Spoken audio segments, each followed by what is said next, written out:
Hello மக்களே, அன்னைக்கு ஒரு நாள் பயங்கரமா பசிச்சுதுங்க. வீட்டுல இருக்க சாப்பாடு போட்டு நான் சாப்பிட்டு இருந்தேன்னா திடீர்னு எங்க வீட்டுக்கு வெளியே இருந்து வடை சுடுற மாதிரி வாசம் அடிச்சது. சரி, நம்ம வீட்லயே இருக்கிறது பக்கத்து வீட்டுல இருக்கும்னு நினைச்சிட்டு இருந்தாங்க. நானும் அப்படியே டிவி பார்த்துக்கிட்டே அப்படியே சாப்பாடு சாப்பிட்டு முடிச்சதுக்கு அப்புறமா அப்படியே தட்டுக்கொள்ளலான்னு வெளியே போனோம்னா அடுப்புல பார்த்தா உண்மையிலுமே வடை வெந்துட்டு இருக்குங்க. நம்ம வீட்டுல தான் நீங்க வடையா, நீங்க ஒரு பிடி பிடிச்சலாம் அப்படின்னு சொல்லிட்டு நான் வெளியே வர நேரம்னு பார்த்து வடச்சட்டில வடை வெந்துட்டு இருந்துச்சுங்க. ஆல்ரெடி சுட்டு வச்சிருக்கோம் அப்படின்னு சொல்லிட்டு அங்க இருக்க பாத்திரத்தை ஓபன் பண்ணி பார்த்தா ஆல்ரெடி வடை கொஞ்சம் சுட்டு வச்சிருந்துச்சுங்க. அதை எடுத்து டேஸ்ட் பண்ணி பார்த்தா டேஸ்ட் உண்மையிலுமே வேற லெவலில் தான் இருந்துச்சு. சரி, அந்த வடை எடுத்துட்டு ஒரு பிடி பிடிக்கலாம்னு சொல்லிட்டு ஒரு வடையா தாங்க ஃபர்ஸ்ட் எடுத்து போட்டு இருந்தேன்.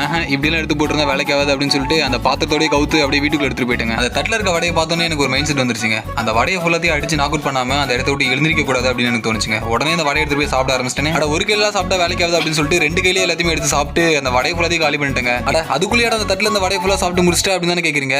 நம்மள தான் வடை அப்படின்னு சொன்னாங்க. நீங்க நம்புறீங்களா இல்ல உங்க இஷ்டங்க. சரி, ஒரு ரவுண்டு முடிஞ்சது. அடுத்த ரவுண்டு வடையை சாப்பிட்றதுக்காக வெளியே போய் பார்த்தா எங்க அம்மா அப்பதாங்க அடுப்புல வடையை தட்டி தெரிய போட்டு இருந்துச்சு. இது டைம் ஆயிரும் போல அப்படின்னு சொல்லிட்டு நானும் கொண்டாரு எங்க அம்மா என்னதான் பண்ணிட்டு இருக்கு அப்படின்னு சொல்லி பார்த்துட்டு இருந்தாங்க. மக்களே, இதுல ஒரு ஹைலைட்டான விஷயம் என்ன தெரியுமா? அந்த வடையை பூரா சாப்பிட்டு காலி பண்றதுல நான் ரொம்பவே தீவிரமா இருந்தாங்க. அதே மாதிரி எங்க அம்மா கஷ்டப்பட்டு அந்த வடையை சுடுறதுல ரொம்பவே தீவிரமா இருந்ததுங்க. ஆனா உண்மையிலுமே செகண்ட் டைம் நான் எதுக்கு வெளியே போனேன், எங்க அம்மா அந்த வடையை எப்படி சுடுது அப்படின்றத பாக்கிறதுக்காக தாங்க போனேன். ஆல்ரெடி நான் சாப்பிட்றதுக்காக எடுத்துட்டு போன வடையிலேயே ஒரு 4 வடை மட்டும் தாங்க சாப்பிட்டேன். மீதியெல்லாம் நான் சாப்பிடவே இல்லை. மறுபடியும் பாத்திரத்திலே கூட்டிட்டேன். இந்த வீடியோ எந்த அளவுக்கு உங்களுக்கு பிடிச்சிருந்தது அப்படிங்கிறத மறக்காம கமெண்ட் சொல்லிட்டு இதே மாதிரி தொடர்ந்து இன்ட்ரெஸ்டிங்கான வீடியோ பார்க்கணும்னா நம்ம சேனலை சப்ஸ்கிரைப் பண்ணி வச்சுக்கோங்க மக்களே.